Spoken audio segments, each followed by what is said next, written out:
In this experiment, we're going to calculate the amount of energy required to melt some ice. So we have some ice here. We're going to place the ice inside the funnel here.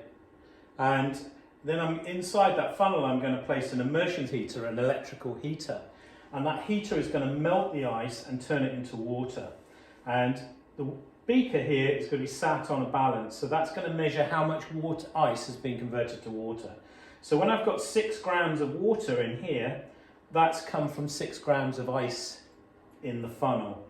And by using this immersion heater connected to this thing, which is a Joulemeter, I can measure the amount of energy electrical energy I've had to put in to melt 6 grams of ice. What I then want to do is to use that to find out how much energy it would take to melt 1 kilogram of ice, and that is this specific latent heat of fusion for ice. So I'm going to melt 6 grams, in this case I've chosen 6 grams arbitrarily, it could be any amount, but I'm going to melt 6 grams of ice into water, and I'm going to use this energy meter, this Joulemeter, to measure how much electrical energy I've had to put in. Now at the moment I've got the immersion heater on just so that it's up to temperature when I put it into the ice. So I'm going to just slide the immersion heater up out of the way. So the immersion heater is warming up nicely. Now I'm just going to take my funnel and I'm going to fill it up with my ice. So I now have a funnel full of ice here. I'm going to place that above the beaker. And then when I'm ready, I'm going to zero the meter so that there's no water, there's no reading on there because I want to measure 6 grams of water.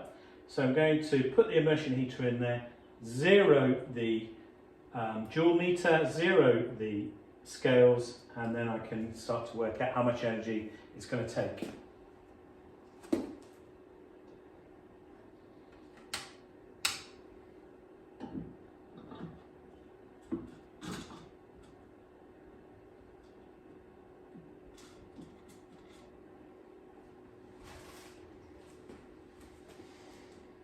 So the immersion heater is warming the ice and converting the ice into water. And that obviously takes energy, so I'm heating the ice. I'm not changing the temperature of the ice. The ice is around about 0 degrees and it will stay at 0 throughout. What I'm doing is I'm using that energy to break the bonds in the ice, to break the bonds apart, to turn it into water. And you can see here the energy meter going up, so it's nearly at 300 joules now. And I've got about 1 gram of water. So I'm going to keep going until I get up to about 6 grams. Okay, so the top hand balance is reading about 5.5 grams of water in the bottom of that beaker now, and I'm up at about nearly 1300 joules. So I'm going to keep going a little bit until I get to exactly 6 grams, and then I'm going to record the value. So we're very close to the 6 grams now.